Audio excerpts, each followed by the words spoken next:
Bonjour à tous, nous sommes ici devant le Centre national d'études spatiales de Toulouse. C'est d'ici qu'est piloté le robot Curiosity qui s'est posé sur Mars le 6 août dernier.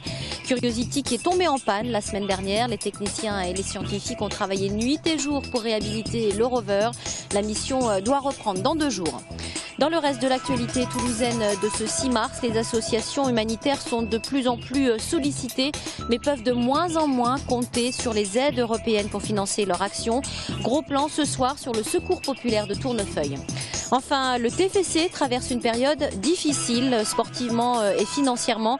Le club, on peut le dire, a connu des jours plus fastes. Curiosity est en panne depuis environ 1 semaine, mais quasi réparé. C'est l'ordinateur principal qui a fait défaut. Celui de secours vient d'être reconfiguré et va prendre le relais. Le rover, qui s'est posé sur Mars le 6 août dernier, va donc pouvoir reprendre sa mission là où il l'avait arrêtée. Les pannes se produisent assez souvent. L'environnement martien est hostile, comme tous les environnements de l'espace. La nuit, il fait quand même moins 90. Il y a des rayons qu'on appelle les rayons cosmiques, des particules très énergétiques qui viennent frapper la surface de Mars et donc frappent aussi les électroniques, font changer de temps en temps les bits qui passent de 1 à 0 ou de 0 à 1 et ça peut faire des problèmes. Cela faisait 200 jours exactement que Curiosity avait entamé sa mission sur la planète rouge et déjà des découvertes majeures en seulement 700 mètres parcourus, notamment la présence de l'eau. On a vu des terrains changer. Des terrains qui étaient plutôt basaltiques, c'est-à-dire plutôt volcaniques au début, et puis en arrivant vers Glenelg, c'est clairement sédimentaire, c'est-à-dire que ces sédiments, vous savez, c'est des choses qui sont construites dans l'eau, avec l'interaction de l'eau. On a vu le climat changer, des tempêtes se passer. On a pu, grâce au laboratoire SAM, voir la composition de l'atmosphère, mais très très fine, la composition isotopique de l'atmosphère, c'est extraordinaire. Grâce à l'autre laboratoire CLEMIN, on a pu voir la composition des sols, de la poussière, très, très finement. Voilà, on a pu voir que de l'eau chaude avait même percolé de l'eau, on dirait ici des sources hydrothermales. On est donc de plus en plus près de pouvoir répondre à la question de la présence d'une vie sur la planète rouge. Le 12 mars prochain, l'université Paul Sabatier organise une soirée débat Cap sur Mars avec les scientifiques de la mission Curiosity. Suite au décès d'Hugo Chavez, le consul du Venezuela à Toulouse est parti ce midi à Paris représenter les ressortissants de la région auprès de l'ambassade. Éric Boyer est en poste depuis 1996. Il a rencontré le leader vénézuélien à diverses reprises.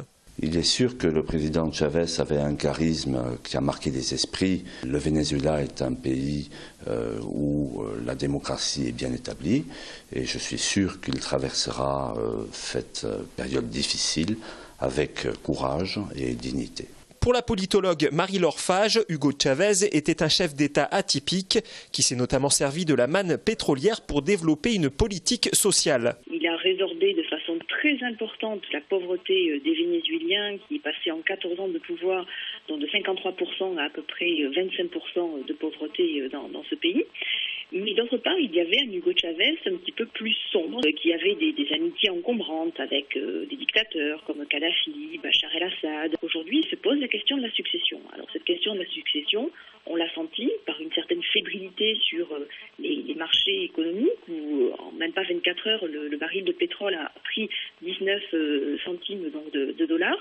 Des élections sont prévues dans 30 jours au Venezuela. Le vice-président, dauphin de Chavez, Nicolás Maduro, part favori. Le secours populaire à bout de souffle. À Tournefeuille, plus de 200 familles sont bénéficiaires, soit près de 600 personnes. Et chaque jour, de nouvelles inscriptions s'ajoutent à ce chiffre. Des inscriptions qui se font majoritairement sur des longues périodes, en moyenne 12 mois. Un nombre de bénéficiaires toujours croissant, des aides européennes qui ne suivent pas. Les effets ne se sont pas fait attendre. On a beaucoup de familles qui ont des enfants et que 2 litres de lait tous les 15 jours, bon, ça fait pas, c'est pas énorme. Et donc on est obligé d'acheter du lait au supermarché. On a par exemple sur le lait, on a une palette qui vient de l'Union européenne et nous on en achète une autre. Voilà, on est obligé pour subvenir aux besoins en lait de nos familles. Les actions du secours populaire se multiplient. Les aides financières allouées pour régler les factures de gaz, d'électricité ou les loyers sont de plus en plus nombreuses. Malgré tout, les prévisions de baisse entre 35 et 40% de l'aide européenne pour la prochaine dotation font réfléchir. Refuser du monde, ça nous gênerait énormément parce que ça ne fait pas du tout partie de nos valeurs. Que nous sommes sur des valeurs de partage. et que effectivement on va plutôt essayer de réduire peut-être dans les produits que l'on distribue, on va réduire sur les autres pôles, les vacances par exemple. On va réduire un peu sur les aides financières aussi. Et raccourcir également le temps d'aide aux familles pour pallier la baisse des aides européennes qui représentent 50% de l'offre alimentaire. Les collectes vont devoir se faire plus nombreuses. La prochaine, c'est le 13 avril. L'Agence de développement économique de la région Midi-Pyrénées Expansion vient de dresser son bilan 2012.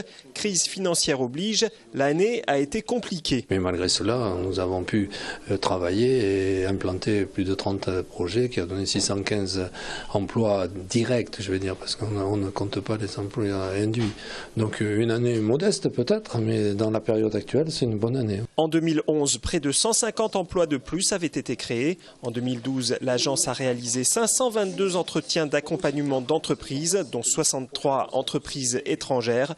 11 implantations exogènes ont abouti contre 13 en 2011. L'exogène, c'est souvent donc des investissements internationaux qui viennent rejoindre le territoire, soit pour être près d'un maître d'œuvre. Nous avons Airbus et aussi des maîtres d'œuvre spatiaux, si vous voulez.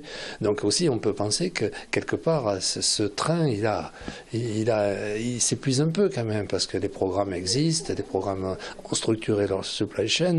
Donc il faut reconstruire justement des histoires industrielles, je dirais, sur d'autres filières. Et c'est à partir des filières qu'on va développer qu'il y aura à nouveau une reprise d'exogène. La chimie verte est par exemple l'une des filières qui sera particulièrement aidée en 2013. Cette année, Midi-Pyrénées Expansion sera présent sur une trentaine d'événements, dont le Salon du Bourget en juin. Le bilan financier du TFC reflète sa situation sportive en Ligue 1, celle d'un club de milieu de tableau. C'est ce qui ressort du rapport sur l'exercice 2011-2012 de la DNCG, le contrôleur financier des championnats professionnels. Avec moins 768 000 € de résultats nets, le club se situe à la 11e position des 18 clubs de L1. En tête, on retrouve le LOSC avec 3,8 millions de résultats positifs. L'OL clôture le classement avec 28 millions d'euros de pertes. Toulouse reste l'un des clubs les moins endettés de France, mais sa situation financière se dégrade. En 2010-2011, le club avait dégagé un résultat positif, la faute notamment à des recettes de sponsors en chute de plus d'1 million d'euros. Le club souffre également d'un manque persistant de soutien populaire et pointe dans le top 3 des plus faibles recettes au guichet, loin derrière des clubs comme Sochaux ou Valenciennes par exemple. Actualité plus réjouissante côté terrain aujourd'hui, les moins de 19 ans se sont imposés face à l'Olympique de Marseille en Coupe Gambardella. 2 buts d'Amiot et de Ben Ali les qualifient pour les huitièmes de finale d'une compétition qu'ils ont remportée en 2005. Tirage au sort des huitièmes le 14 mars. Opération séduction des brasseurs pour la demi-finale de la birologie, laquelle opposera différents étudiants hôteliers toulousains le 22 mars prochain. Les brasseurs ont initié leurs convives à accompagner leur repas de bière. Le brassage permettant cette multitude d'arômes et de saveurs pour le palais. Il y a de plus en plus de gens qui prennent une bière avec un plat. Je préfère leur conseiller une bière plutôt qu'un vin. Tout le monde a l'habitude de boire du vin avec du foie gras ou une viande, quoi. De la blonde à la brune, le houblon se mêle harmonieusement à un fromage ou à une tarte tatin. Mélange de saveur et de volupté, la dégustation de la bière durant le repas a offert de nouvelles sensations gustatives, de quoi aviver les papilles des gourmets, qui n'oublieront pas qu'il faut la consommer avec modération.